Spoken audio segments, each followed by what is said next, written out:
Welcome back to the Perks reCAP Podcast. We are back at it once again with Al Hill as usual. Al, how you doing? Great, man. Always good to talk to you. This is going to be a fun one. We are pivoting a little bit, and it's going to be fun to just kind of go at it and see what we can talk about with sports today. I love this kind of thing. So, what Al's alluding to there is we had a podcast scheduled on the Baseline podcast. Make sure you guys check that out when you get a chance. And we were going to talk about the World Series, best World Series games of all time, which we are still going to do. So Absolutely. we're not going to do that on this podcast. That'll be next week now. Had a little bit of a scheduling snafu, but I figured, why don't me and Al just jump on my podcast and just basically shoot the shit. Just talk about baseball and football and just see where we end up after about an hour or so.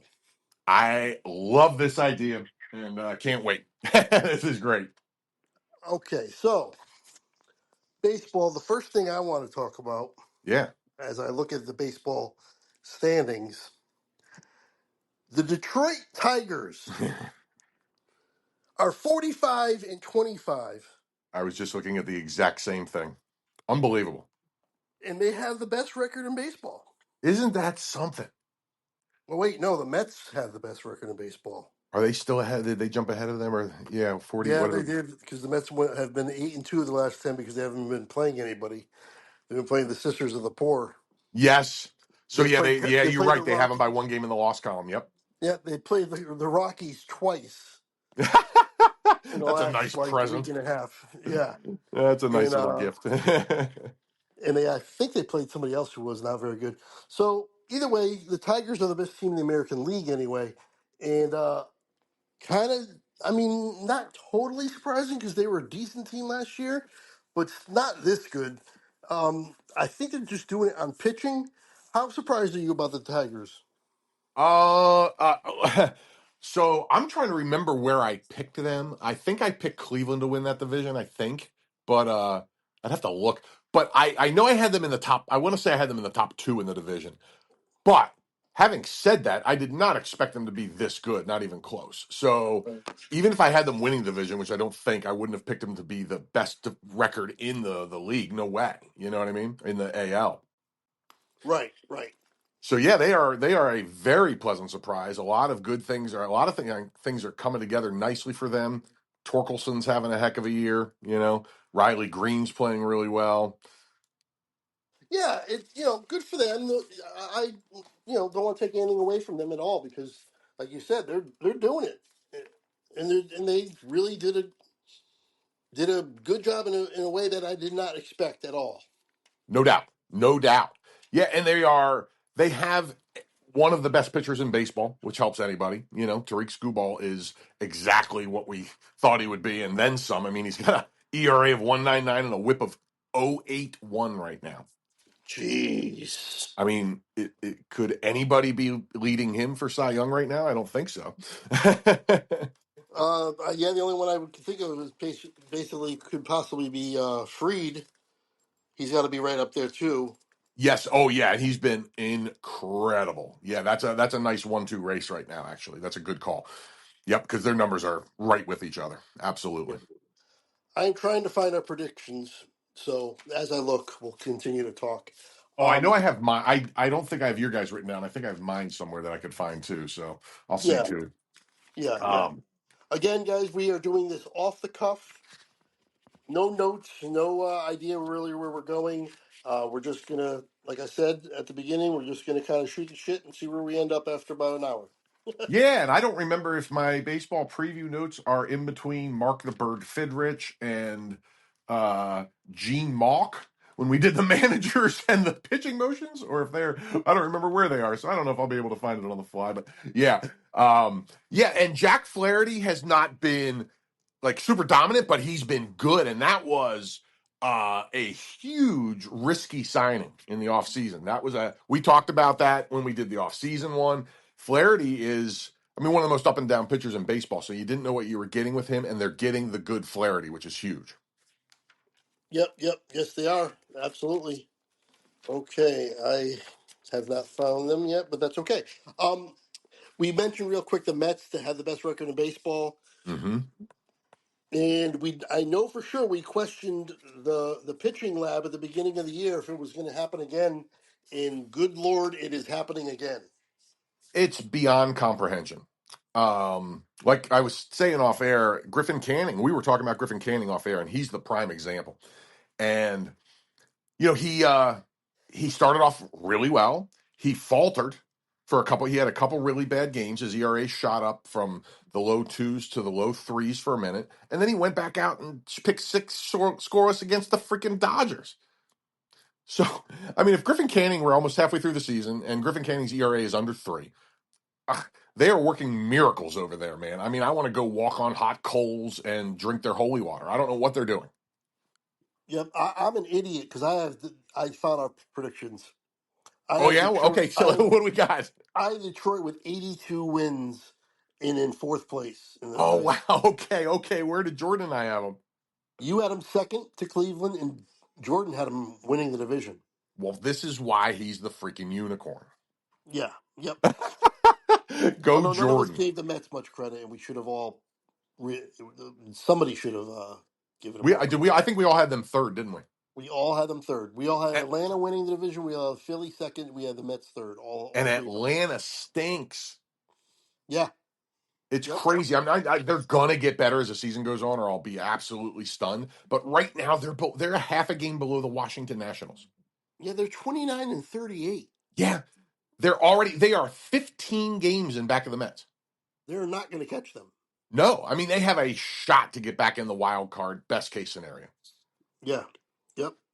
But Spencer Strider has been terrible coming off and he's coming off the injury, so you expect some rough stuff. But he's been real bad. He'll come back. He's awesome. You know what I mean. But so far through 4 or 5 starts, he's been not good at all. Um, Although I will say Acuna came back as a monster instantly, as like 5 home runs and like 18 at bats or something. I don't know. It's more than that, but yeah, he's been on fire since he came back off the DL, or whatever they call it anymore. Yep. Yep. The IL. Yep. Um. Yeah.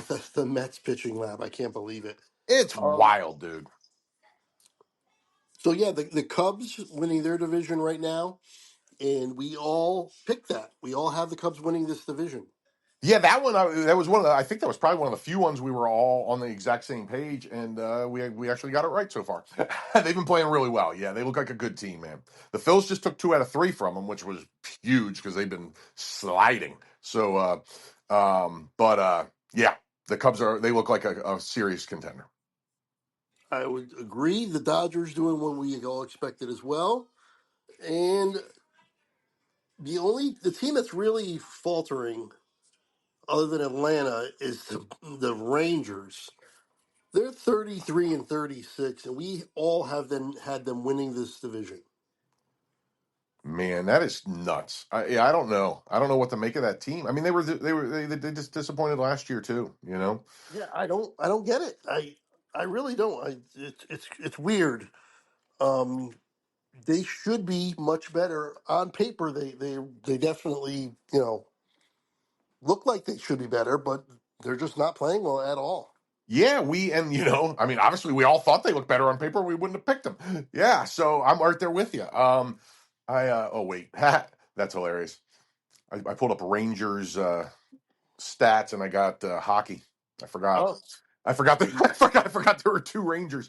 Well, my boy Wyatt Langford, who I picked for Rookie of the Year last year, is doing a little better this year.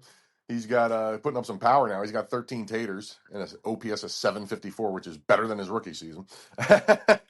um, but yeah, they just don't have a whole lot of people playing well. I'm looking at their whole Adolis Garcia, who has been great in the past, is batting 217. Marcus yeah. Semion's batting 218. And Corey Seager's batting 238. I mean, the guys you're counting on are having terrible starts to the season. One of their semi-important offseason signings, Jock Peterson, is batting 131. I know. Oh my God, Are just they trying him terrible. against righties or something? Or I mean, against lefties? What's happening? Yeah, he's usually a platoon, and I think he kills lefties, right? Is that what he does? That's his whole career, is that he kills righties. I'm sorry, because he's a lefty. Right. Okay. So against lefties, he sits, Yep. but he Yep. just stinks against everybody now. Yeah. Yeah. Yeah. Perfectly put. Perfectly put. Yeah. They just don't have anybody really playing well. That's I mean the whole team.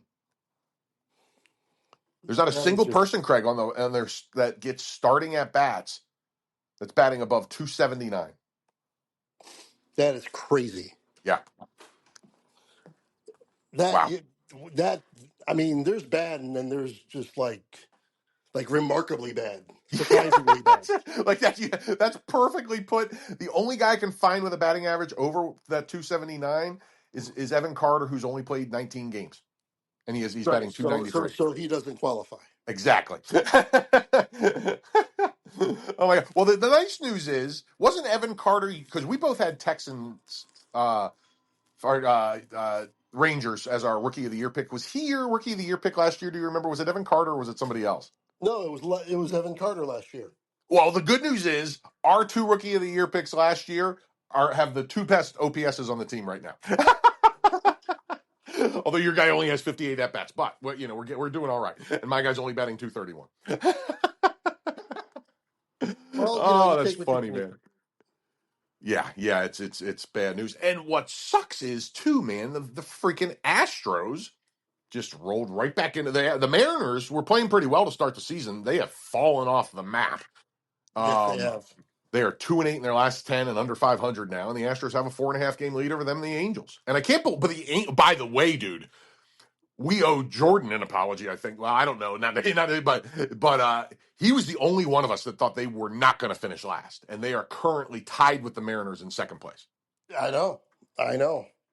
That's The crazy. the unicorn strikes again. Right, but he also like us predicted the Rangers to win that division. So we're He did. He did. I mean, we love him. He's not perfect, but he does pull some really cool shit out of his ass like that. absolutely.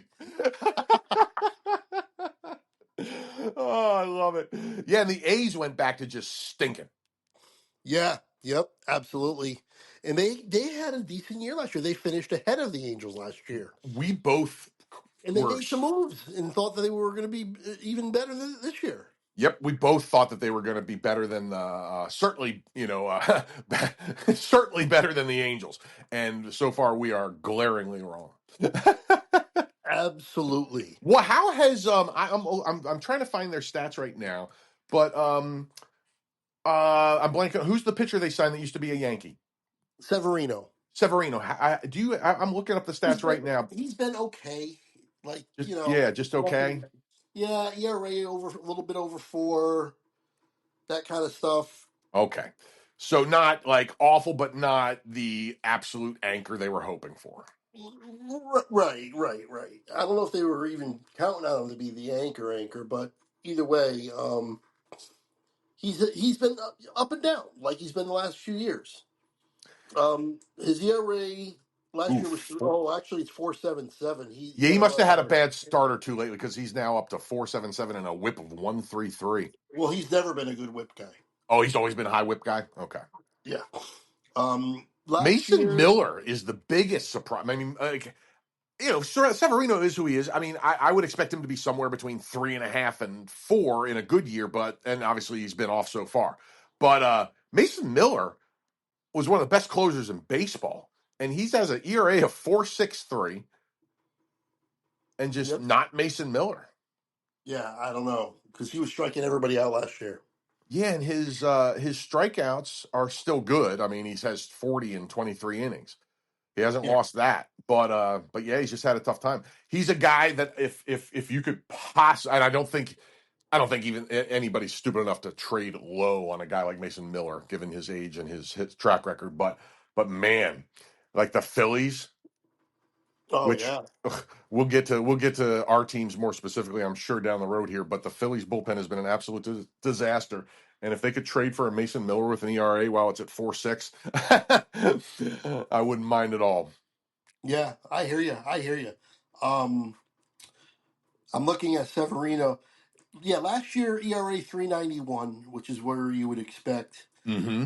and then but a whip of 1.24. That's about where he usually is. That's okay. See, that makes sense. That's kind of see now when we had our last baseball pod and we were talking about the Mets pitching lab and Griffin Canning at that time, his ERA was in the low twos, but his whip was somewhere right around what you just said. And I said that does not equal end of season ERA in the low twos, and it doesn't because that's where Severino lives. And did he ever have an ERA in the low twos? So I don't think so. No. I'd be very. It's very. It happens here and there. Some people do it here and there, but it's unusual. So, so yeah. So I just kept expecting him to fall for Cliff Canning, but it hasn't happened yet, man. So we'll see.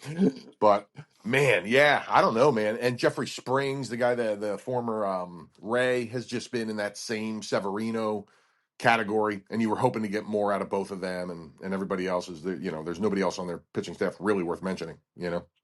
It's crazy. Luis Severino, doesn't he feel like he's been in the league, 25 years? It does. It feels. I would have guessed. I would guess he's been in the league for at least 10 years. If you haven't looked yet, don't. How I old do won't. you think Luis Severino is? Oh, God, I would have guessed 31, Oh, 32. okay. Oh, all right. I would have guessed like 35. Okay. See, the only reason I didn't is because if he was that age, he wouldn't have got that money on that 3-year contract. Right, right, right. That's the only reason Um, I said that. If I didn't know about that contract in the offseason, I would have thought he was older. okay, makes sense. Okay. Um, Context clues yeah. are why I did well on my SATs.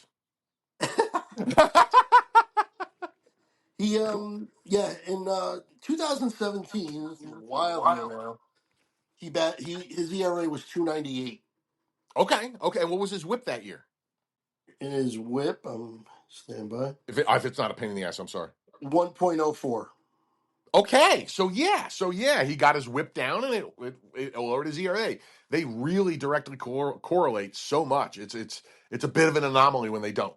But his whip's 1.20, 1.45, There you go. 1.14, 1.64, Wow, 1.24, 1.32. wow. Okay, so yeah, so you see, and His that's career whip is 1.20. 1.20, and his career ERA is probably somewhere in the high threes. His career ERA is 3.89. Boom.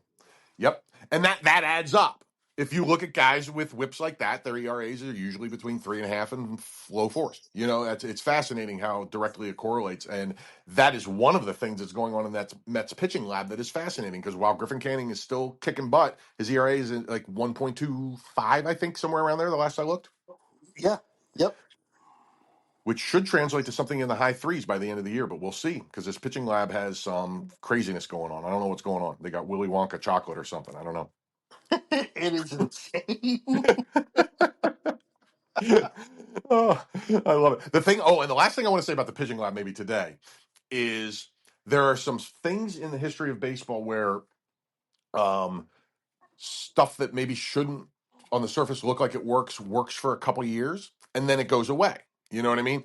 So if this thing can work for more than like 2 years, it's epically historic. You've got like, the weird mechanics like we talked about in the pitching motions where we had some of these guys like Lincecum is the best example ever. He had the best run ever of a mechanic that probably shouldn't have worked, and he was great for 6 years.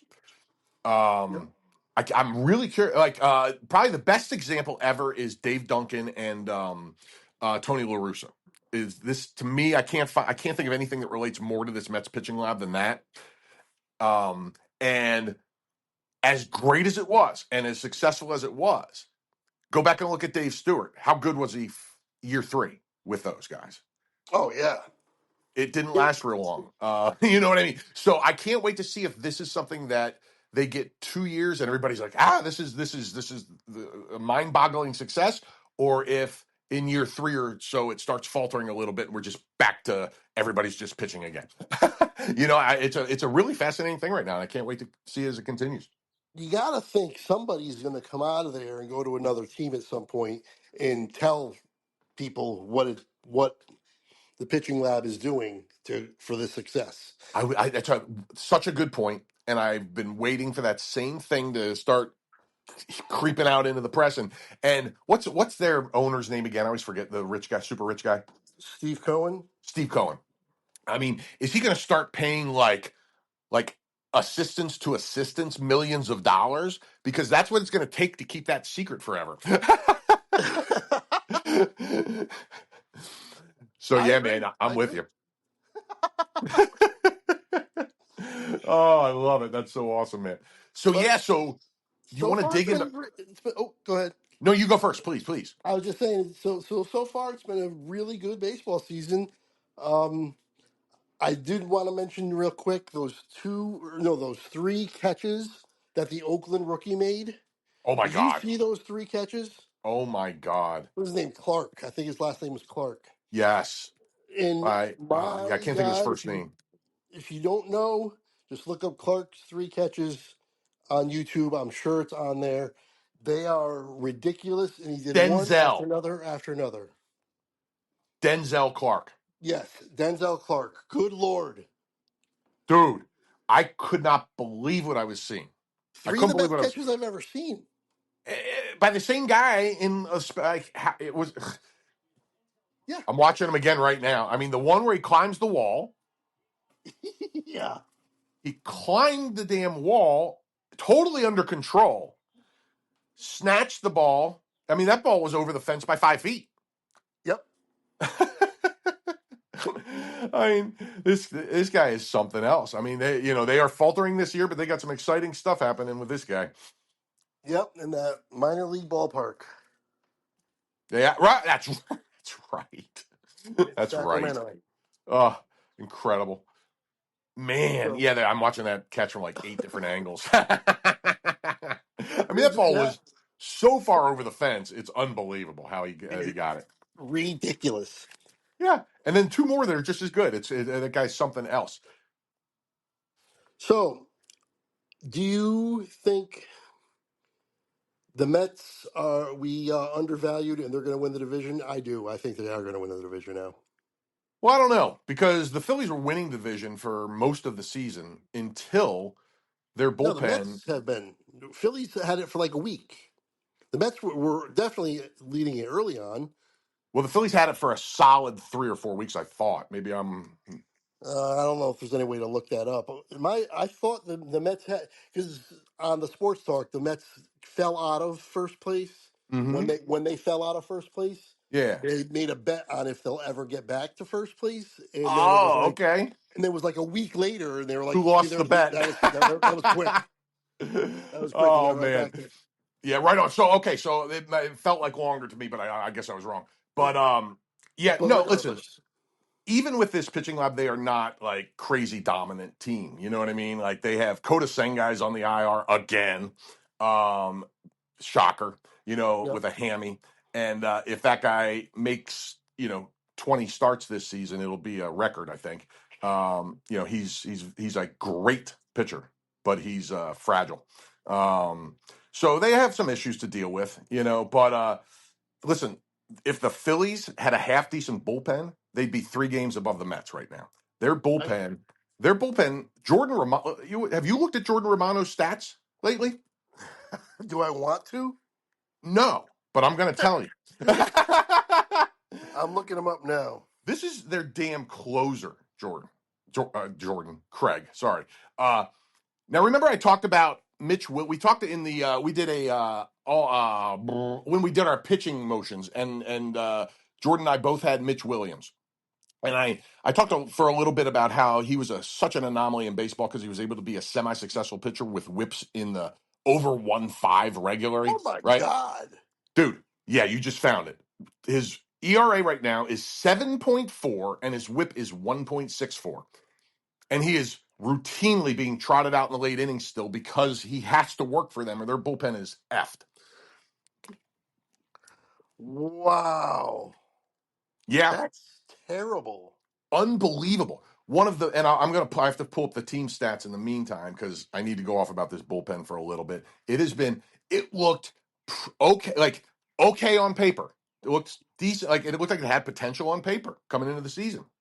It has been so bad. I can't even express it. Like there is no lead that is safe with this team. No lead. It's like their bullpen is loaded with Mitch Williams. Now, do you think anybody's gonna trade with them? give them They are bullpens. they have to, and they are going to. What they're trying to do right now is stay in contention and figure out if Jordan Romano can still play baseball. Um, and we're finding out the answer is no. And hopefully he can turn it around. I mean, we know how relievers are. He could have a 7 ERA right now, like he does, and have a 1 ERA from August on. You just who knows? But can they survive with him to get to that point to find out? I don't know. And they're going to be active in the. If they don't, I would be surprised if they don't acquire at least three relievers before the trade deadline. I would be stunned. Really, that many? Look at this. Okay, so one of the best relievers in baseball last year was Matt Strahm. Of any reliever in baseball, Matt Strahm was unbelievable. He was an all-star. I don't have his last year's ERA in front of me, but his numbers were incredible. Right now, his ERA is 3.62 and his whip is 1.21. He's been blowing leads left and right, and he's one of their better pitchers in the bullpen. Oh my God! Joe Ross, who they signed in the offseason and has pitched 32 innings, that's a lot for a reliever so far, has an ERA of 5.1 and a whip of 139. Dear The only Lord! guy who's been any good is Jose Alvarado, and he got suspended. He's out for 80 games. Yeah. Oh my. Yeah. The bullpen is a big problem. Wow. Big problem. Orion Kirkering is the only guy in the bullpen other than the suspended Alvarado who has an ERA under 3, but his whip is currently 1.48. So that is not going to last unless he pulls that together. Now, Yeah. Kirkering's been good in the past, so hopefully he will, but Yeah. huh, The Mets playing the Rockies has really helped them out because their last 10 they went 8-2, and Washington went 2-8, Philly went 3-7, Atlanta went 2-8, and the Marlins went 2-8. The whole division was either 2-8 or 3-7, and they went 8-2 in the last 10. it was a huge turnaround because they were neck and neck with the Phils most of the season. You know what I mean? Well, Yeah. Oh they yeah. were leading Even when most they of the were season, but ahead. they were neck and neck. Yeah. Even when they were ahead, the Phillies were right there. And then all of a sudden, shwoomp. The Phils took 2 out of 3 from the Cubs over the weekend, and they're still 4.5 out. So, They're um, 5.5 out. or 5.5 out. I'm sorry. Yep. Yeah. So So, yeah. I listen. If the Phillies have a really good team and a really good starting. That's the thing. Their starting pitching has been wonderful. I mean, other than Aaron Nolan, who sucks every other year, like the Giants when Bochy was managing them. Yep. Aaron Nola's ERA, by the way, is 6.16. Nola. Wow. Wow. Yeah, yeah. This guy's a perennial and every other year Cy Young contender. He's been top 10 in the Cy Young a couple times, and he's 1-7 with a 6.16 ERA right now. But the rest of the staff's pitching really well. Zach Wheeler's in contention for the Cy Young. Okay, so check this out, dude. Have you heard anything about the plight of Jesus Luzardo in his last 3 starts? Oh my God. Yes, I've heard that it's been it's been absolutely horrid. Okay, so this is wild. I got to pull up his game log so I can give you this breakdown. I almost texted this to our group chat with you and Jordan, but I get frustrated texting and it was too long and I gave up. Um, Let me see if I can find the game log. Where he sits right now.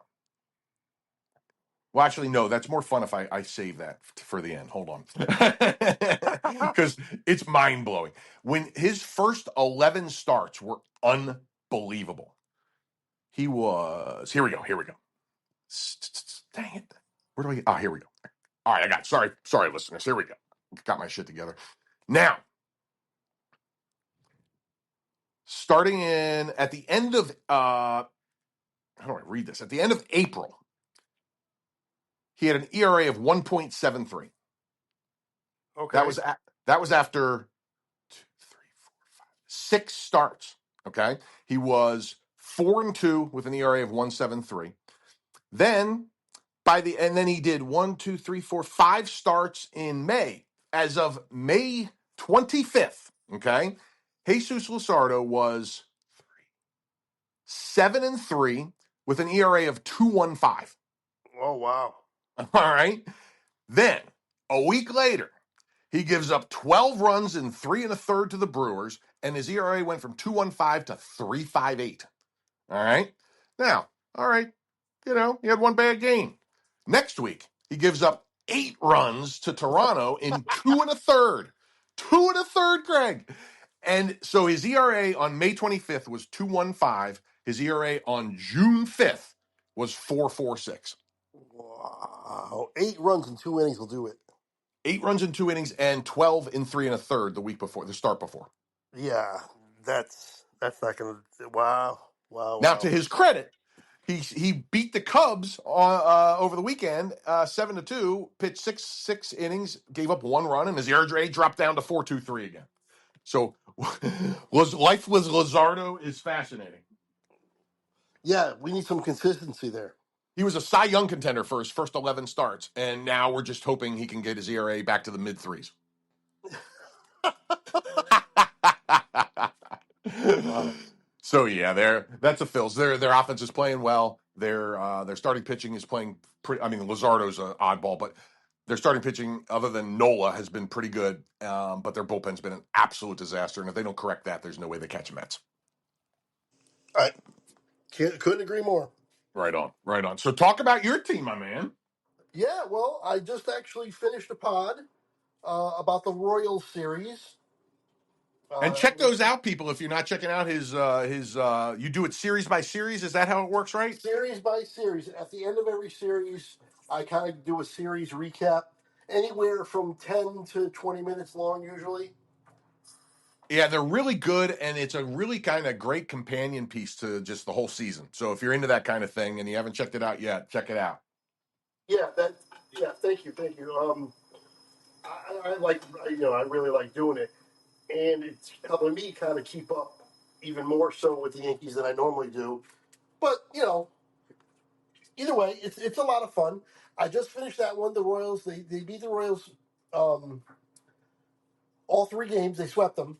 Heading into the Red Sox series back in Boston, we got to return the favor. I hate losing to the Red Sox. I said that on the pod as well. They lost 2 out of 3 to them in New York. They got to go to Boston this weekend. They got to return the favor and That's win right. 2 out of 3 in Boston, in my opinion. And also the fact that even though it's Boston, that's why I want to win more than Yeah, anything. It damn doesn't right. really. It's the It, rivalry. Yeah, it doesn't really matter that much. Boston's 9.5 back. So if they win 2 out of 3 again, okay, they'll be 8.5 back. It's not that big of a deal. Right. But just because it's Boston, I don't want to Exactly. lose 2 series in a row to them. And there's nothing more satisfying than stepping on your rival's neck when they're down. Right. And that is the rivalry. I argue, not argue, but I hear people all the time, oh, it's not the rivalry anymore. First of all, What moron says that's crazy talk? I'm yeah, like, the New York station says it's the Mets or the Dodgers are the real rivalry. First of all, they're not in the division, they're not even in the same division. not even in the same league. That's crazy. That's not true. Um, Yep. it's always the Red Sox, no matter what. Even if it's on a down period for them or it's not as hot as it was at one time, it will return. Boston and the Yankees will be good again at the same time, and when they are, it's going to be a blood rivalry once again. It's just it's just simmering now. But that's the only thing that I'll agree with. That it's not. It's Boston is not doing that great, so it's not that hot. Right. Absolutely. Absolutely. But I'm with you. It doesn't mean that it gets taken over by something. No chance. No chance at all. I never understood that about the Mets, and I mean, I guess it's just because the city thing, and I didn't grow up there. But growing up, I did not know many Mets fans, but I knew a ton of Yankee fans and a ton of Red Sox fans, and that has been the rivalry. That was the rivalry before I was growing up, rivalry while I was growing up, and the rivalry now. It's the only one that matters. I don't go and keep track of the Mets score every night as I'm watching the Yankees, but I keep track of the Red Sox score every night because as much as I want the Yankees to win, I want the Red Sox to lose. Yes. I mean, it's this goes back over a century. I mean, this is, you know what I mean? This is like, that doesn't just go away because the Red Sox haven't been good for 3 years. It's Right, crazy. It's crazy. right. And you could kind of throw away the records too at that point. I mean, the Yankees doing much better than the Red Sox, and they beat them 2 out of 3 in New York. Damn right, man. Rivalries are rivalries. You know, if the Eagles suck one year and the Cowboys are awesome, I'm still hoping they kick the Cowboys' ass and salvage the season somehow with that, and vice versa. I'm sure, or whatever the football rival. The NFC East has a lot of rivalries. Every team can claim a rivalry. Absolutely. I think of the four though, the Cowboys' biggest rival I think is Washington. Okay. Um, you know, before they changed their name from the Redskins, I mean, it literally was Cowboys and Indians. Oh my God, that's so funny. I never even thought about that. I never thought about that once in my life. That's so funny. That is hilarious. I can't I believe mean, that I never thought about that. That's so great. absolutely true though. That's awesome. Yeah, and it actually is probably the Eagles and the Giants that's the bigger rivalry to the Eagles fans because it's the right down the turnpike. Exactly. Yep. And like you said, they all can claim the rivalry, and there definitely is a little one, but of them all, it's the Redskins for the Cowboys, and it's the Eagles for the Giants. Yeah, yeah, no doubt, no doubt. Absolutely. Yeah, and then nobody cared about the Cardinals when they were in the division. You remember when the Cardinals were in that division a long time I ago? do, which makes a lot of sense, right? The Arizona Cardinals are playing in the NFC East. Yeah, and they were in St. Louis originally, which doesn't make much more sense. Right.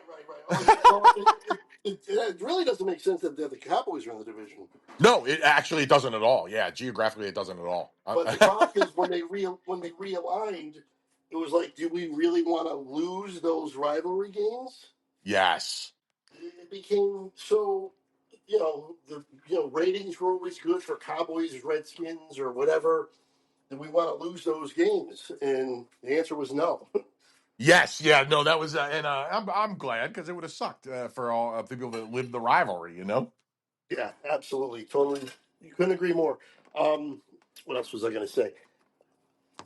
So for the Yanks, yeah, I just want to beat Boston.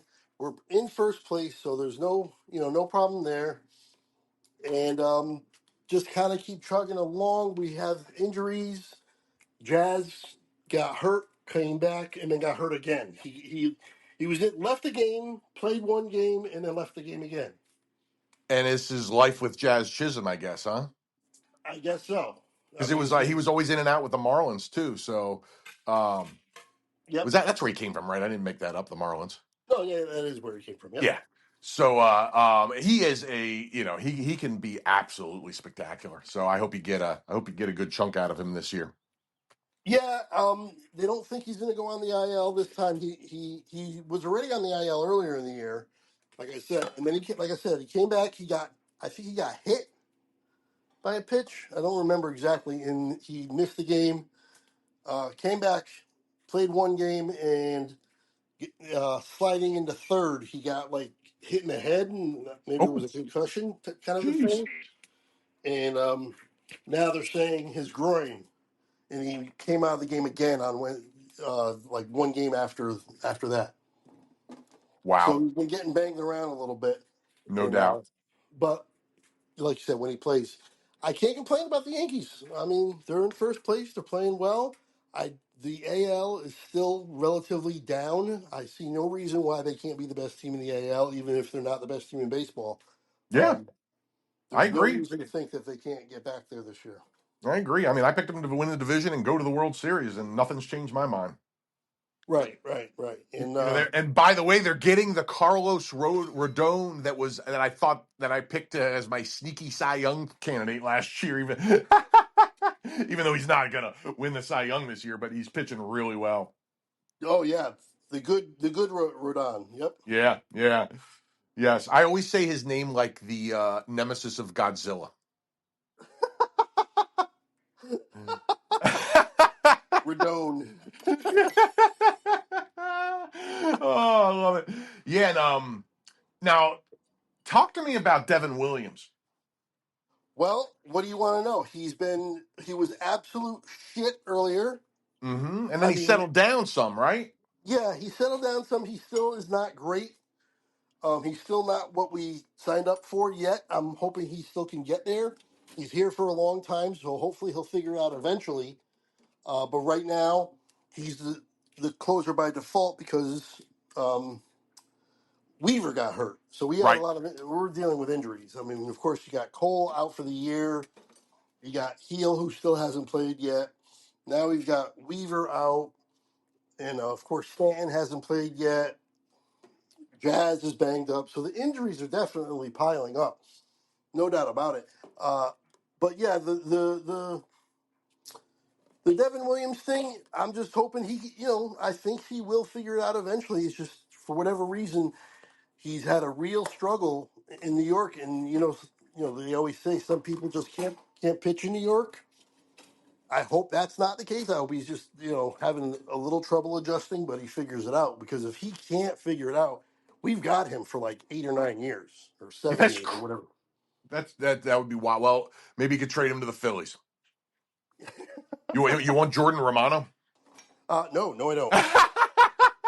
The good thing about that is we had Weaver, and he was doing so well. I mean, Weaver was one of the best relievers in baseball. Well, that's the one thing I wanted to mention too, is because I was we talked about that on the pod, and give Jordan credit again, man. He questioned the Devin Williams, He did. Yes, he and I did. couldn't believe it because Devin Williams has been one of the best relievers in baseball, period, closer or otherwise, for like 6 years in a row. And I couldn't believe it that he was, of all people, he would question that guy. He was right. Well, I think he said, is the fact that it's the whole pitching in The New New York York thing. thing, yeah, and that's legit. And here in that conversation, I also remember bringing up the fact that if you're counting on Luke Weaver, that's a lot. That's a lot of balls in the air to count on because he had one good season in the last six, Right. Well, but the he thing got is that, better. yeah. Well, it was the reliever thing. He wasn't a reliever before. He was always a starter. Weaver. You're right. Yeah, absolutely, absolutely. And that transition, I mean, a lot of people try that. They don't all become all stars. You know what I mean? Right, and that's the thing too, is he wasn't just good; he was great. He was incredible, and he was like significant. He was great last year, and he was significantly better so far this year. Yeah. He was great last year. 2.89 ERA, .93 WHIP, Yep. awesome. 103 strikeouts in 84 innings. This year so far, 105 ERA, .7 WHIP. Yeah. I mean, just incredible, Yeah, incredible. it one of the coolest reclamation things I've ever seen. Yeah, it was great to see.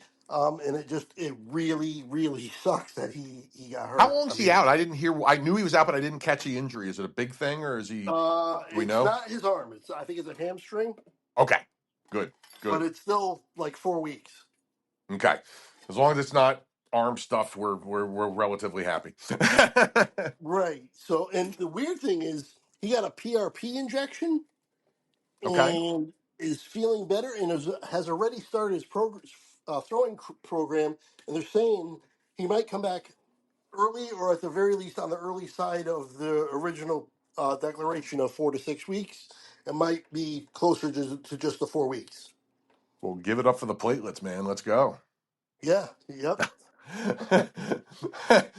Man, I wish when I was feeling a little sore, somebody was sticking platelet. That I love.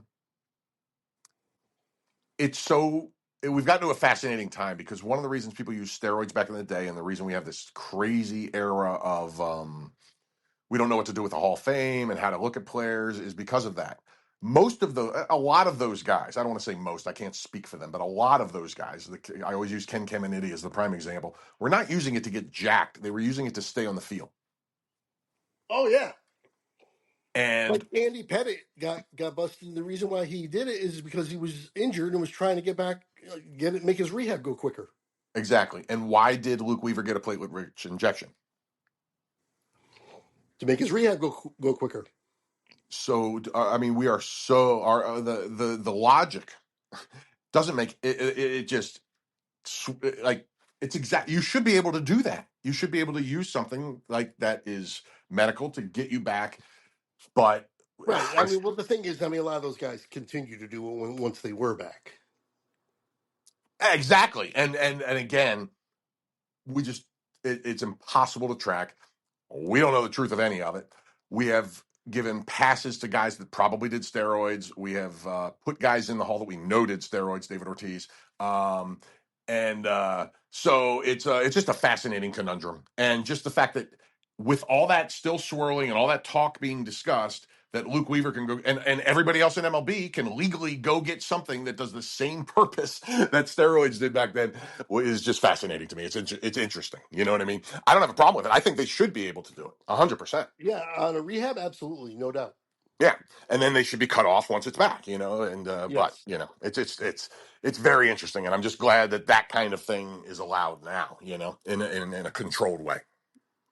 totally. Could not agree more. All right, to conclude our baseball, we can't talk about baseball so far without talking about Aaron Judge. My God, I can't believe he's still so close to 400. Yeah, it is. I mean, every once in a while, I throw you like just dumb Aaron Judge stats. Oh yeah, I love those. It's insane. Tell these people some of them. I mean, they're nuts. I mean, there was a point where something where he had to go 0 for 150 to have the same average that Juan Soto had at that point in the season. That's right. His WAR is already 5.6, and we're in June, early June. That's crazy. That's wow. I mean, he's on pace for an all time. Like, while you're talking more, I'm going to look up all time single season wars and see where he's heading, what kind of territory he's heading. His 162 game average is 52 home runs. that's that's insane. He's so good, it's insane. And the fact that he's an average guy on top of being a power guy Yeah. is just absolutely bonkers. Yep. His slugging percentage is higher than a lot of people's OPS. What is his slugging percentage? 776. Yeah, I was just congratulating my former rookie of the year pick on having an OPS of like 740. Yeah, his OPS is 30 points higher, or his slugging percentage is 30 point higher than his OPS. His OPS is 1.26, Good God. higher than It's, last year's, and higher than the year he had 62. I mean, Both those are 1.1. this is epic stuff. Now, tell me again what his WAR is right now. 5.4? 5.6 leads the league right now. 5.6. And how many games do you know off the top of your head? I'll find it if not. How many games the 67 Yankees games. have played? 67? 67. And by the way, he had the night off last night for the first time this year. He has not. He's played every game up until this last night. Incredible. Incredible. Good. Now check this out. So we're less than halfway through. We are 15 games, or no, 14 games from halfway through the season. And if you just multiply his WAR by 2, it's 10.2, right? Yep. Now, that would put him, just that would put him in the top 35 all-time wars. Top Well, he had 40 all-time wars. He had 10.8 last year. Yeah, and he had 10.8 also in 2022. Yep. Now, 14.1 is the all-time highest season, and that was Babe Ruth's 1923 year. Nobody else ever got out of the 12s. He's Right. got a shot to get into the 11s or 12s this year and be all-time historic. Yeah. I mean, 25 homers, 59 RBIs. And if that So I mean, batting he's up average, with a I mean, 392 batting average. yeah, I saw he went 0 for 1 in they pinch hit him yesterday when his day off, and he went 0 for 1 and it dropped him from 394 to 392. Yep. Unbelievable. I Yeah. mean, this guy's like Tony Gwynn with Babe Ruth power. Yeah. It is incredible. I just pray he stays healthy. He takes too many chances in the outfield. Honestly, he's too big to be diving around, and he dives all the time. Yeah. One year he dove and broke his ribs, and he was out for like 3 months. Yeah, that's the kind of thing where you're like, man, dude, you got to know what your value is to the team, and it's not that one diving catch you may or may not make. Right, but the thing is, he's one. It's hard to tell somebody to limit that. Well, it's the same thing. Listen, I lived through this when Michael Vick played for the Eagles. Everybody Yes. wanted Michael Vick to slide. Michael Vick just couldn't slide. He just wasn't in it. You know what I mean? Yep. And it makes a lot of sense, dude. Why don't you just run out of bounds or slide instead of getting hit by that 300-pound defensive tackle who just came at you sideways. Well, that's not how greats are wired. Is not to say I'm not going to go 100% this play. So yeah, I get you. His on base is 488.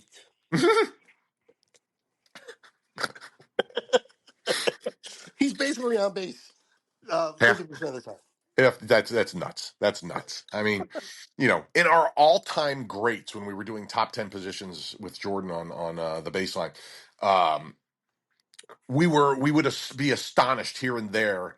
Here and there, we found a guy who I think maybe three times or something. We found a guy with an on-base percentage over 500, Yep. and it was like Babe Ruth, Ted Williams, and I can't remember the other guy. You know what I mean? Yeah. So this is absolutely all-time historic stuff, and I love that we're not in the steroid era. Nobody's going to look at it 20 years from now and say that didn't count. You know what I mean? Oh, It's no. real, it's good, it's pure, it's 100% Aaron Judge, and I freaking love it Yeah, if anything, people are giving him more credit. because it's not that era. Right. I 100% agree. They should. And some people refuse to acknowledge Bonds as the home run leader. A lot of people. Yeah. Which A would lot of which would people. make Judge the home run leader. Yeah. Oh man, where is he at in home runs all time at this Oh, point? all time? I don't know where he ranks. He doesn't. He's got started late. Let's not forget that. He was 25 when he came up. Oh, right. He Okay. wasn't I didn't remember that. 22 or 21. He Why was do why 25. was it them holding him back? Was he not ready? Did he play 4 years at college? What was the deal? To be honest, I don't really remember. Yeah, because But I don't remember either. That's fascinating. yeah, he was 20. Well, he was 25. He played a little bit when he was 24, but he played like something like it was 27 games when he was 24. You Then know, the it's funny next because year he came up. that happened with Ryan Howard in Philly, who was Yep. a beast for you. Not, I mean, he's not going to end up with a career of Aaron. He didn't end up with a career like Aaron Judge, but he was very good for a long time.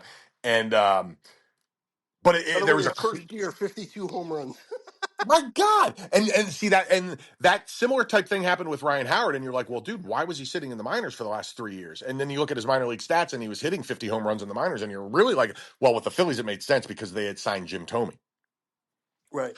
and you don't have DHs in the NL, not then anyway. And Yep. so yeah, but yeah, I mean, dude, Judge, he is on pace for historic things. I can't wait to see where all his numbers line up in the end. And oh my God, this season.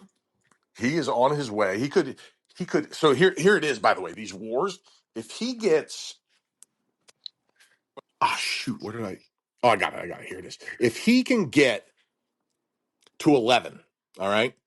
If his WAR gets to 11, he's top 20 single season WAR of all time. And here's the names that he would be joining starting at 20: Joe Morgan, Willie Mays twice, Stan Musial, Mickey Mantle twice, Ty Cobb, Babe Ruth, Honus Wagner, Cal Ripken Jr., Lou Gehrig, Rogers Hornsby, and Carl Yastrzemski. Yeah. So there you go. That's a hell of a list. Man, so yeah, let's revisit that at the end of the year and give him his props because it's this is one hell of a season. Yeah. Um, the thing about the all time, so he's got right now, he's got 340 home runs. Okay, He's probably going to get to 500, most yep, likely. But that's probably, I don't think he'll get to 600 because he's 32 years old. yeah. So even No, if he's he hit, 33. He's 33 years old. 33 years old, if say he hits 50 home runs, uh, this year, next year, and the year after, you're still adding 125 from what he is now. Yeah, no, I'm with you. That's That it would be very hard. He would have to maintain a level of greatness into his late 30s that would be unprecedented, probably. right. Well, the problem is he got hurt in 2018 with the ribs. I believe that was the rib year. Hmm 2019, he got hurt again, and only played 102 games. In 2020, he only played 28 games in the shortened season. I don't know why they played Oh, 60. I don't know why he only played 28. I don't remember him getting hurt that year, but he didn't play much. And then the following year, 21, he played 148. And then 22, we played at 157 full season. 23, I believe, is the Dodger year. That pisses me off beyond belief, where he broke his toe on the friggin' cement curb behind the wall. So ridiculous. So ridiculous. I mean, it brings up, yeah, it brings up Vince Coleman getting rolled over by the tarp and all these just injuries that should have been avoided over the years. He still deals with that, by the way. He has to do stuff every single day for that toe to be able to play on it. Dude, toes suck. He said he's going to have to deal with it the rest of his career. I bet he is. I mean, I remember Shaquille O'Neal getting hampered. Deion Sanders retired for like 3 years because of turf toe. Remember that? Yeah. And then Yep. came back and played for the Ravens for a couple more years. Yep. Yep. One year he got hit on his wrist and broke his wrist. So the thing is, people will say sometimes that he's injury prone. He's really not, because it's not muscle pulls. It's not Stanton who just pulls Right, a just pulls a muscle. hammy when the wind blows more than 10 miles an hour. Right. When if he has to score from second, he's not playing for the next 2 months. Oh, that's awesome. So, it's not pull after muscle pull after muscle pull. It's breaking ribs by diving. It's getting hit on your wrist and breaking the wrist. It's a stupid curb at Dodger Stadium breaking your toe and giving you a toe problem for the rest of your career. Right, right. No, yeah, no, I totally get what you're saying, and it's and hopefully that means a lot of full seasons during his mid to end prime here from 33 to 30, whatever, however long he goes. Hopefully. Right, right. He's signed until I think he's 38 or 39. That'll probably Okay. be it. And listen, we're in an era where players are routinely great through their late 30s anymore. If they are Right. great to begin He, with. he they talked about him saying, with the injuries and the shortened season and COVID season and starting late, it's a shame that he didn't start earlier. And do you think that if you started earlier, you could contend for the all-time home run record? And he's like, I think I can contend for the home run record right now. See, I love that. I I, would love I, I that. think I could still do it. What would be so awesome is I would just love for somebody to beat Bonds that never got caught with steroids, so we could just end that whole freaking debate. Yeah, totally agree. But no one's going to hit 73. I mean, it's hard to believe. You know, I don't think it's as unbreakable as some of the other records, but I agree. Like 56 games will never be broken. I yeah, don't yeah, think. yeah. I don't, Cal Ripken, No, no, definitely not Cal Ripken. No way. But yeah, it would be very hard to believe at this point, but it would be, it would be awesome just to take down all that stuff from the steroid era. It would be so cool. Yeah, I agree. I agree. Real quick, some football. How about we jump into a little bit of football? Let's do Um, it. I think, who is your contenders? Because every year, at least two new teams make the playoffs that didn't make the playoffs the year before. At least two. Let Off me the top, who do let me you just think might make the playoffs next year who did not make the playoffs last year? let me just pull up. I'm going to start with the NFC. I just have to pull up the divisions and look because I have, like we said, we haven't thought about this ahead of time. Right. Oh, yeah. This Um, is all. I did not tell you we were going to be doing this at all. So it's. okay, number one for me, and I picked it a year early, but especially with the new coach, it might still be a year too early, but I'm going to say the Chicago Bears was one of them for me. Okay. Okay. Yeah, I can see that. I love the new coach. They have so many offensive weapons that if Caleb Williams can't succeed with that new coach, and by the way, people don't like. I was revisiting Caleb Williams' rookie year because I think a lot of people looked at it as a mediocre at best, It maybe even wasn't bad. It wasn't that bad. given the circumstances and that garbage coaching staff he had and everything else he had to deal with. It's actually pretty damn good to me. He completed 62.5% of his passes for 3,541 yards, 20 touchdowns, and 6 picks. Yeah, That's fine. I mean, if you didn't have Jaden Daniels looking like the second coming of whoever and being one of the best rookies in the history of professional football, people would be like, oh yeah, Caleb Williams is on the rise. So Totally, yeah, so I mean, totally it's agree. weapons out the butt. And Ben Johnson, who was my favorite offensive coordinator in football last year, is now their head coach. So that's one of mine. Give me one of yours. The Dallas Cowboys. Ah, well, see, and I don't even think of them as not a contender. I mean, I know they didn't make the playoffs last year and they had a horrible season, but there were extenuating circumstances. So Well, if we're my looking at them whole that way, I would pick the Cowboys too. my whole thing is I'm doing this in a reflection of everything I'm reading of them missing the play. Like I watched a bunch of stuff. I got caught up in the World Series games, and I was doing my research for that, and I was trying to watch on YouTube if anybody had anything. Which, by the way, they don't. If you're looking for World Series games, ranking games, because that's what we're going to do next time on Jordan's podcast next week. We're going to be ranking the top 10 World Series individual games, not series, Yep. of all time. That So was I a was lot doing of my fun. research for that, and I started getting. Then I got into some Jeter stuff. I'm just watching it, some Mariano Rivera stuff, and then NFL prediction stuff. And I watched, I don't know, 7 or 8 different people, and not one of them have Dallas making the playoffs. Oh, that's interesting. See, people I know better because I see them all the time, you know. Right, But right. people forget that one, Dak Prescott didn't play hardly last year. That's huge. Uh, that is massive. I mean, you sent me his record against the NFC East. It's insane. It's like 33-6 or something against the whole Right. NFC East. Yeah. It's ridiculous. It's absolutely ridiculous. So now they have a lot of moving parts. They're a very interesting team. New coach, new And kinds by of the stuff. So, way, I'm eating crow on the coach big time. I was not happy with this hire. I am hmm ecstatic about this hire now. Wow. that's it. Interesting. Okay, why? Because I just haven't heard much. So, Everything I'm reading is his relationship with the players is unlike anything you see. Micah Parsons texts him good night at the end of every night. wow, Good night, coach. wow. Yeah.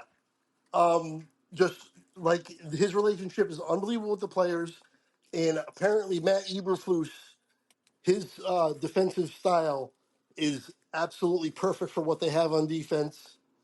And everybody is doing nothing. Again, of course, they're not going to say anything bad, but there's nothing but raving going on about Schottenheimer as the coach. They're absolutely loving him. even That. even the Cowboys reporters, people who are usually pretty neutral, who did not like Mike McCarthy at all. So I hmm can say that they didn't buy that Kool-Aid. They say this guy is an incredible coach, and the Cowboys might have gotten a steal as one of the best coaches in the league. Interesting. Okay. Well, that's good news for you guys. But I will say this: I think the last time I remember hearing people loving a Cowboy coach so much as players, Dave Campo. Oh yeah, yep. And that was a disaster.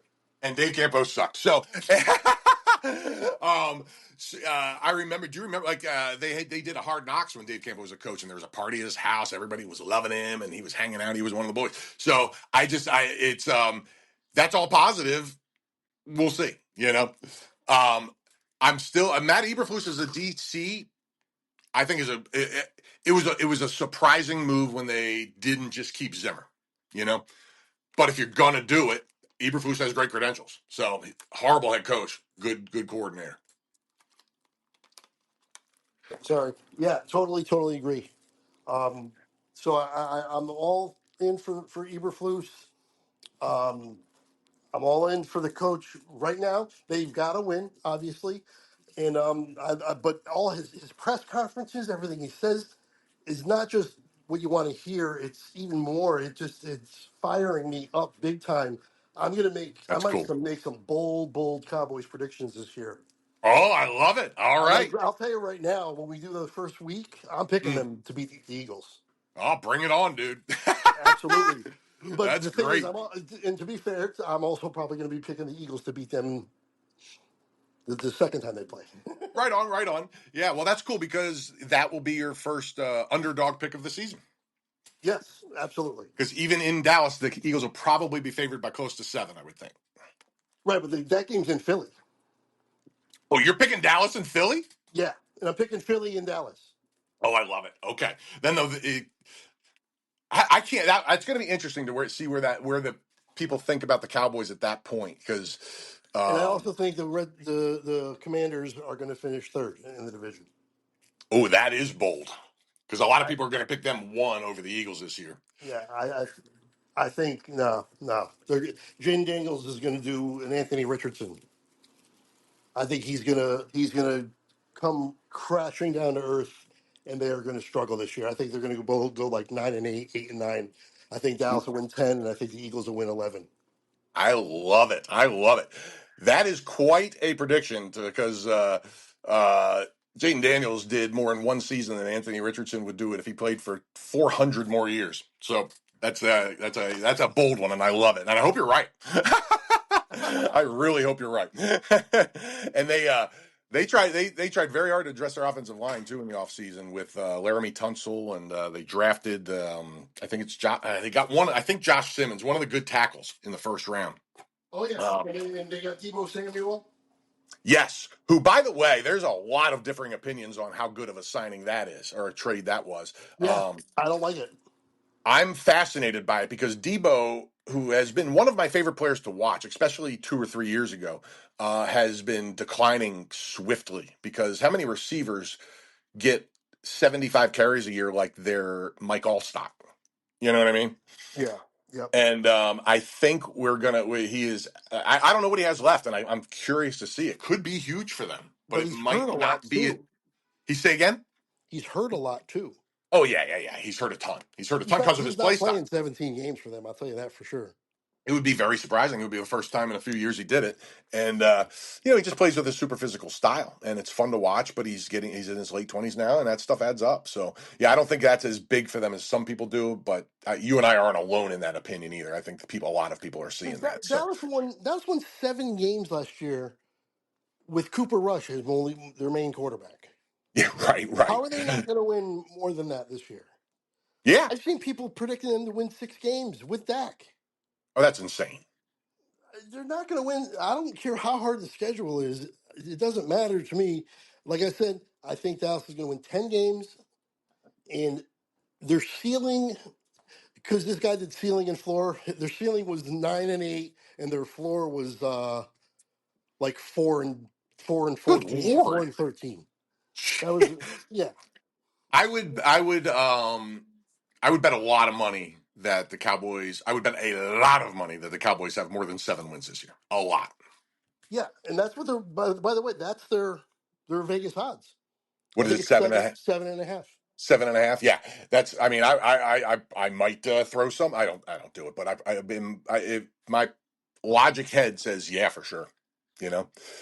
Yeah, Um. I don't understand it at all. I mean, how do you win 7 games then with Dak being hurt, with Parsons going out, without and they've added George Pickens. Their offense is going to be. I mean, they've led the league in points 3 of the last 5 years. Yeah, no, their offense is going to be good, and their biggest question is running back, but they're because they have a bunch of retreads and nobodies, but I love they Jaden Blue. I love Jaden Blue. well, we'll find out about Jaden Blue. You know what I mean? We'll Yeah, find. I mean, and I think he's excited, but he's a fifth-round draft pick. I mean, the odds of him panning out are about 1 in 20. So I like him too on the surface, but he's not an every down back. He's a change of pace guy, it's going to be and him and Javante Williams. yeah, and we'll see because Javante has sucked. And by the way, do you know who the number one rated offensive line in football last year was? And Eagles, it right? wasn't the Eagles, and it wasn't Detroit. Uh Because that's who I thought. I thought the Eagles would have been one and Detroit would have been two. the number one offensive line, was it like somebody like the Chargers or Denver? It was Denver. And that means your boy Javonte Williams was running behind a better line than the Cowboys last year and put up about 3 yards a carry. So I don't believe a whole lot in Javonte. Now we'll see. He's been coming off an injury for a year and a half. I mean, it was a long time ago. So I don't know how much we can still put on that. So we'll see if the guy can play or not. I don't know. A lot of people liked him coming out. I Yeah, kind of did too. So we'll see. We'll see. But they also have the other rookie. I can't remember his name right now. They have a guy other than Blue. Yeah, and he's a big guy, so it's like a Oh no, I know who you mean. Yes, I thunder know and who you mean. lightning. It's like a thunder and lightning type of a situation. Yes, yes.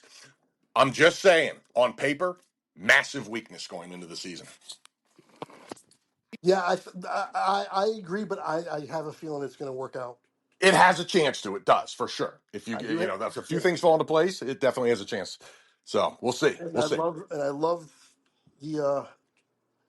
the number one pick in the draft, the kid Booker, And that's going to help whoever's running the ball.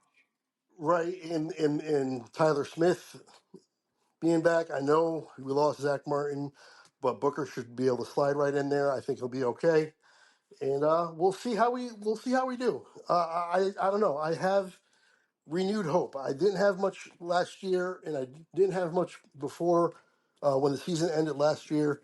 But for some reason, I don't know what it is. Maybe it's just because I'm yearning for football and I'm watching all this stuff. But I have renewed hope, like big time renewed hope. Like for I me, love it. Yeah, their ceiling, their floor is probably 7 wins. that Floor. sounds right to me. With this schedule this year, it might even be 6. Yep.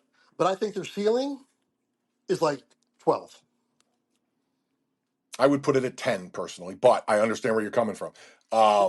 Yeah, they're a fascinating team this year, man. They really are, and I don't understand anybody that thinks they're going to be worse than they were without Dak. I don't get it at all. I I mean, the really schedule is one thing. Maybe if you gave them the non-Dak team from last year, they might the exact same team from last year. They might be a 5-win team this year with that schedule. So yeah, I understand degrading it a little bit for this year's schedule, but that's insane. Dak is yeah. worth at least 3 wins. And then you got Pickens with them too now for the first time. Right. Which I can't wait to see how that works out because they have a spectacular receiving core now. They also have one of the most volatile receiving cores I've ever been around in watching football in my life. Totally Because agree. Totally CD agree. throws hissy fits half the games, and Pickens, I didn't realize what a nutcase he was until last year. I Oh yeah, mean, complete nut job. yeah, he's off his rocker, and if Mike Tomlin can't deal with him, that says a lot. So I Well, just I it think if there's going to be 1 year where he doesn't, I think this would be the year because he's on a new team. Yeah, new team. He's you get traded, by a coach that almost every player in the world unanimously loves in Mike Tomlin. It says something, and you either wake up or you don't. So we'll see. And it's nice to have a guy like that in a prove it situation. Yeah, I mean it might not work out next year if he's still there or whatever. But I think this year, if there's ever going to be 1 year where he's behaves, this will be it. Yeah, and as an Eagle fan, what I'm looking forward to is him getting tossed again while CeeDee Lamb is throwing his helmet on the sideline. Yeah. Oh man, yeah. I would say as of now, and things could change between now and when we do our actual predictions. I would go Eagles, Washington, Dallas, Giants. A big, long, wide afterthought. Right. Yep. Yep. So they're my NFC pick. By the way, we were doing the Love it. surprise or the teams that didn't make the playoffs last year. Well, that's a Um, good one because they would be my second one because if I didn't even I wasn't even thinking about them because I just always have them in my playoff contender thing. right. So And I do too, and I wouldn't have picked them other than the fact that I'm looking at all these predictions. Nobody has them in the playoffs. Nobody. and that makes it perfect for this thing. Absolutely, because I would, yeah, I'm with you. I would. I don't know if they're going to make my playoffs. Because when I have, but they are going to be third in this division. Now, third in this division with this schedule could be under 500. So I'm not sure if I'll have them in the playoffs, but they are definitely going to be third for me and a good third. You know what I mean? Yep. Like a close third. I mean, Eagles' winning division record might be 10 or 11 wins. I'm not sure yet. That's So what I have. I have yeah. 11, 10, 9 for the top three. Yeah, there you go. And I might go 10-9-8, and then the Cowboys end up under 500. So I'm not sure, but they're going to be contenders in that division. They're going to be a pain in the ass in that division for sure. Okay, so let's do the AFC. All right, love it. Okay, you go first on this one because I have to pull up a little AFC list here real quick, if you don't mind. Cincinnati Bengals. Yeah, I mean I'll go with that too. Now they have issues though, bro. I mean they have I know. serious issues. They're did you see in the midst of all this um are they gonna give Hendrickson the contract he deserves or not? He's holding out. He wants traded. Blah blah blah. Their one really good player on defense doesn't want to be there right now. Wants the contract. He's probably not going to get it, and there's going to be a little bit of a battle. In the midst of all that, they traded I'm sorry, they just flat out released their best linebacker on their team 2 days ago, and he signed with the Raiders. Yeah, Their crazy. leading tackler and best linebacker. What do you think of the Raiders now? I am fascinated by the Raiders. Listen, I have watched this team fail time and time again, no matter how interesting they look from the outside. So I'm really hesitant, but I like Pete. Pete Carroll is a good coach, really good coach. He can take a team and make them solid, damn quick. Um, it's like Seattle. It's almost like that Seattle team he was coaching when they were mediocre with a better running back. So I don't know. I'm not. I don't know if I'm going to boldly pick them, but I like them. I'm curious. I'm intrigued. What do you think? Are you picking them as one of your others? No, I don't think so, but like you, I am very much intrigued. Yeah, I really can't wait to see how it goes. I really can't. Yeah, That's a so that's a fun one. yeah, because they got Genty too. That's what I mean by them having a better running back than Pete had in Seattle, and he had some damn good running backs. But Right. I think Giante has a chance to be a super special. Everybody but Marshawn Lynch, I'm saying. Yeah. So, Marshawn in his so prime was awesome. Gianni will have to prove something before I give him better than Marshawn. right. Marshawn's doing Now, movies now. I love it. what he's in movies? Yeah. What was he in? I didn't catch this. Um, it was just last year. The Asian guy Data from the Goonies was in it. Yeah, What the hell was the name of that movie? Where he's like a fighter. is it What? Love Hurts? Yeah, Love Hurts. There you Oh, go. oh Marshawn no, Lynch is in Love Hurts, I didn't know and that. like That's not awesome. just like a cameo as Marshawn Lynch. Haha. No, he's in it, plays a character, and he's in it a lot. That is so awesome. I love it. Marshall, is he eating Skittles all the way through? Uh, no, no, no. He probably got paid in Skittles. Maybe he did. Maybe he did. Oh, that's great, man. I love that. So, okay, so I need to come up with one more team in the AFC real quick because who would it be, man? That is tough. Mm. Yeah, I don't know, man. Um, Let's see. I'm trying to find another one too. I mean, if I Uh, want to get real sneaky and not even fall flat on my face, I could say the Jets because you know my Justin Fields thing. But I'm not that crazy. right. Did the Texans make the playoffs? No, they won Yes. the division. That's right. Yep. Yeah. The Colt. I think the Colts made the play. The Texans and the Colts made the playoffs, right? I don't know if the Colts did. I thought. Maybe they did. I don't know. Well, I'm not going to pick them this year anyway. Can't pick the Raiders because their division is so tough. That's the problem because I'm going to have the other three teams in the playoffs. Yeah, me too. I tell you, I'm seeing sneaky predictions on the Chargers winning the whole thing. That's interesting. Listen. That I wouldn't scream and shout about it. And there's a lot of Harbaugh lovers out there, and Yes. for good reason. And they're going to get overrated sometimes because of that, I think. Yeah, But I agree. but it's a real damn good team. So, and by the way, did you see J.K. Dobbins just signed with Denver? Did he? Yes. How's that for interesting and fun? Because now he's going against Harbaugh, the guy who resurrected his career 2 games a season. That's awesome. I thought that was cool. I thought that was cool, and a good signing for Denver because they drafted R.J. Harvey, who people are very high on coming out. But I don't know a lot of people that thought he was going to be a bell cow in his rookie season. So now they got a Right. guy who can eat a lot of carries and still do some good stuff. So that's an interesting one. But yeah, the Chargers going all the way. To me, the most fun thing to chart right now is who's going to end up at the top of that division between them, the Chiefs, and the Broncos. And I don't know. Yeah, that's going to be a fight. Uh, People are saying the Chiefs are kind of restocked. I think it's over. See, I'm not with you on that, but I'm also not just going to pencil them in first place when I like as the first thing I write down when I do my predictions this year. They could conceivably end in third place. It's possible. I don't see it, but it's possible. You're right, Yeah, for sure. It's I'll probably definitely put them in possible. I'll put them in second, probably. But It's a real I, possibility, though. I'm with you. yeah, I mean this could all just come apart right now. At this point, we'll have to see. I mean, because Mahomes, for all his greatness, his numbers have been pretty pedestrian the last couple of years. Yeah, it's a lot to do with the way they've started playing over there. You know, they Yeah, changed the whole philosophy of the team. We know Mahomes can throw it, can chuck it all day long, yeah, and he still does some magical stuff. But their offensive line started sucking.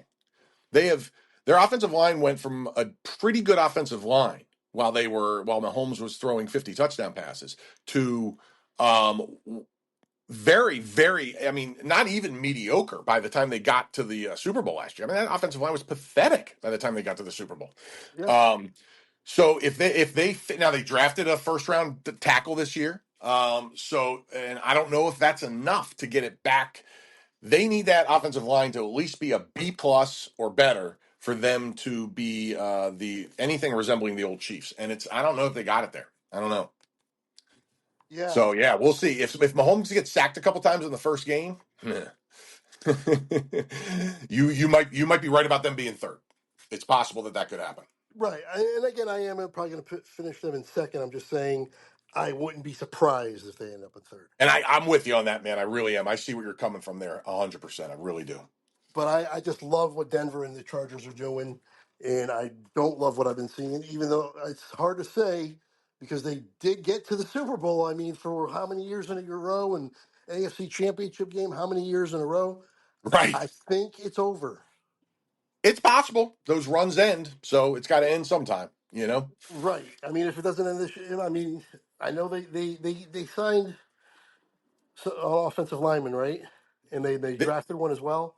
Yeah, they drafted a top flight supposedly offensive lineman. We'll see how he works out, but they got their tackle that they didn't have last year if he works out, and they signed a couple guys. They didn't do anything though that looks like a clear cut instant fix. If the rookie is top notch from day one, which rarely happens, it's definitely going to improve the line. But they didn't do anything where much like the Giants, where you're like. Well, they're like, yeah, well, we signed a couple solid guys. Yeah, okay, you signed the 37th best guard in football. That's great.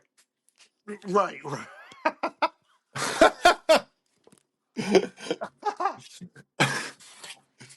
So yeah, man, Uh, that's I can't wait. That's going to be a fun one when we do our actual preview show to see where we both land at that point, and also to see how it breaks out throughout the whole season. And yeah. another thing I got to Mhm. hit real quick because you're right, the Colts did not make the playoffs. The team I was missing in my head was the Steelers. Right. And talk about a team ready for a fall. And by the way, we have not been on air since they made the signing, and who cares? I by the time it happened, I could care less. I'm more interested in whether my blade of grass I'm staring at outside my window grows another quarter inch while we do this podcast. That Aaron Rodgers finally signed with the Steelers. So Yeah. what? I don't care, and they're not going to be good. I And I think this is the third year in a row I've predicted it, yeah, right. but I'm going to be right one of these years. I think this is the year they're in trouble. I don't know what to make of this team, man. Every time I count them out, every time I count them out, Mike Tomlin seems to rally the troops and they make the playoffs. Every time I get on board, they're leading the division and they lose four straight games. Yeah, I So remember that. I'm so mystified by this team. I could care less about Aaron Rodgers. I'm bored of the whole thing. I just can't wait for him to freaking retire and end the saga. Nobody cares. Go away. Um, and they still have one of the, a good defense. If TJ Watt is healthy, which is a big if, they are one of the best defenses in football. If he's not, they're slightly above average. Yep, totally He agree. matters that much. Yep. All right. Well, I think we touched on just about everything. I think Uh, we did pretty good off the top of our yeah. heads. Real quick, what's your floor and ceiling for your Eagles? I would say floor would be 9-8. Ceiling with this schedule 12-5. Okay. Okay. That makes perfect sense. Yep. Because no matter how bad tough the schedule is, you guys still should be favored for every home game for sure, I would and think, yeah. a lot of the road games as well. You're going to be favored in a lot of those games, so at least 12 games, probably more. You'll probably trip up once or twice, and that'll give you the 12. But yeah, Yeah. yeah, absolutely. It's a fascinating thing. They're going to deal with a new offensive coordinator again, but all reports, everything I heard the year that it didn't go well when they lost their coordinators off the other Super Bowl. Yeah, Um, didn't it nothing was there was no positive stuff really coming out of the training camps that year. There wasn't a lot of negative. They were just kind of keeping it under wraps. People are raving about this new offensive coordinator for the Eagles. He was part of the system. He's not coming in and trying to change everything, and much like your head coach, actually, I guess. yeah. He's not trying to reinvent the wheel with the stuff that already worked for them. You know what I mean? So I have hope there where I didn't have a whole lot of hope, and I ended up unfortunately being right with those other coordinators. So I hope this is going to be a decent transition for Jalen Hurts, who is going to be entering his fifth season with his fifth offensive coordinator, which is insane. Totally insane. It's I'm like, beyond comprehension. And by the way, the dude's won a Super Bowl, been to two with that situation. yeah, absolutely, absolutely. Has ascended to the upper echelon for sure. Yeah, it's incredible. I don't think Jalen's ever going to be the best quarterback in the league. It's not. That's not how he plays. But he's got to be in everybody's top 10 now. Yeah, And if and he's the best fit in Philly too. yeah, it's perfect. It's perfect. And the thing that's good about Philly and their coaches is it fits because they made it fit. Right, right. Yep. Unlike Schottenheimer in Dallas, he is changing a lot, but that's because McCarthy. He's like Tom Thibodeau in basketball, where he can get you to 12-5 every year, but he can't get you anything in the Right. playoffs or Right. very far in the playoffs. So I think that's they kind of tapped out as much as they could from McCarthy, and I give him credit for coaching them to 7 wins last year with the disaster that they had with all those injuries.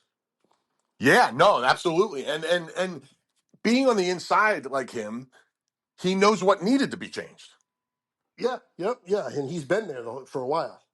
Yeah, man. So I'm with you. McCarthy, you and I were always on the same page with McCarthy. You got to give him his respect because he did win a Super Bowl. But He I went never thought went he was that 12. good a coach. Yeah, he went 12-5 3 years in a row, and then coached them to 7 wins with a skeleton crew. Right, yes.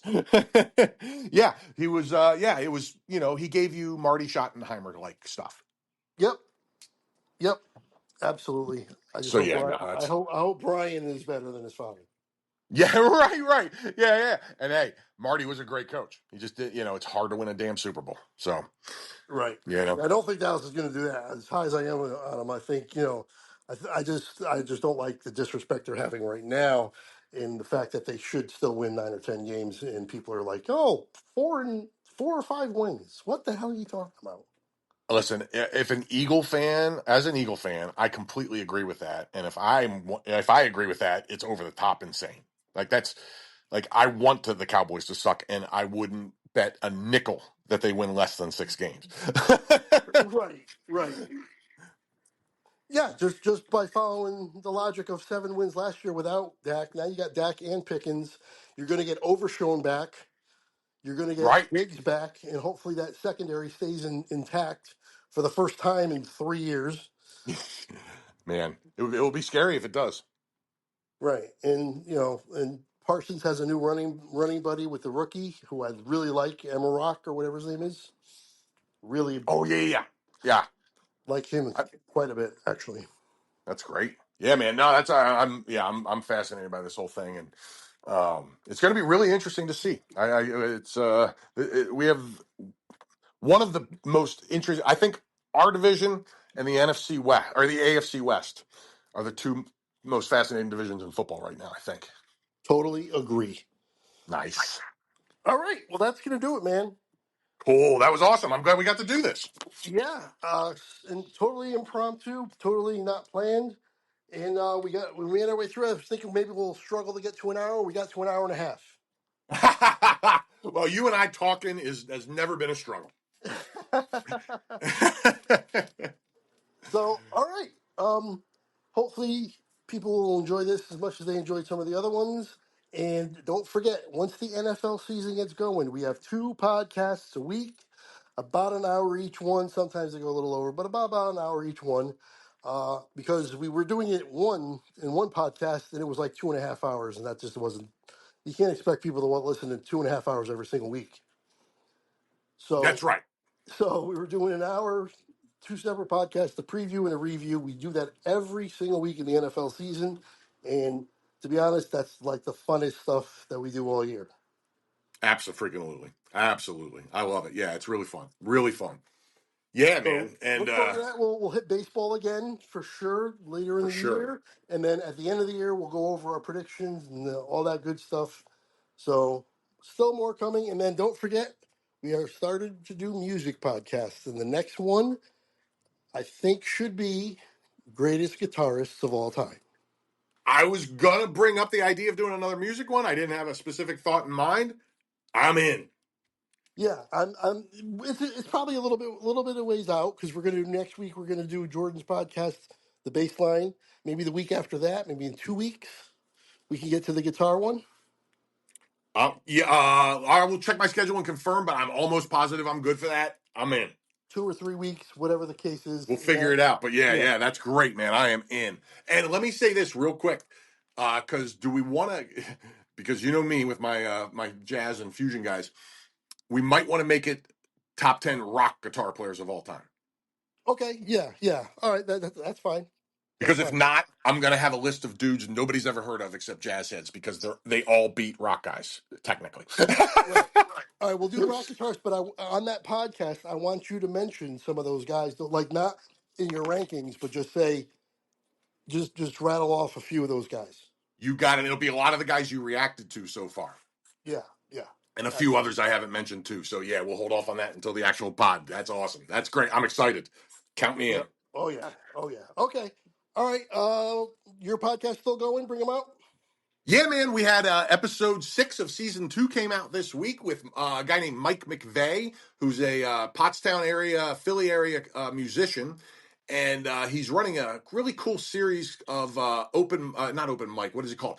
Storytelling. It's like Oh almost like the old VH1 storytellers thing. If you ever saw that. yeah, I remember that. Yeah. So it's him and then another performer from the area that he has known for a long time. He's got a couple different guys so far. And they don't just perform, they talk about the songwriting process. They'll have a talk about this or that. Then they'll play a song. The performer will talk about how he came up with the lyrics. And it's a really interesting thing because in music, you don't get to hear the people talk a whole lot other than in between song banner. You know what I mean? Right. Right. Right. Yep. So it's kind of cool. That's fantastic. That's awesome. Make sure you guys Yeah, and check out. he was a great guest on the ep too. He's a really good guy and he was a fun guest. Make sure you check out Soul Joel TV on YouTube and the Bring 'Em Out podcast. Always a lot of fun, a lot of laughs on that podcast. I laughed my ass off quite a few times. I appreciate that, my man. Yeah, we have a lot of fun doing it. It's really cool. Thank you. Okay, and my music podcast still going, of course. Just throughout the warning there, people love the warning. I love the warning, and that was my latest one. I'm going to be hitting it again probably tomorrow. Will be the next reaction. Yeah, probably tomorrow. I'll release this and my next reaction on Saturday, which is tomorrow. Yep, So my yeah, favorite reactions in the world. Love Craig's reaction channel, Perks Recap. Awesome. I mean, I think I'm up to almost 50 now that I've done with you, and I'm not stopping anytime soon. I love awesome. them. Okay, well that's gonna do it. Once again, thank you for joining us, sticking with us. And until next time, I will see you later.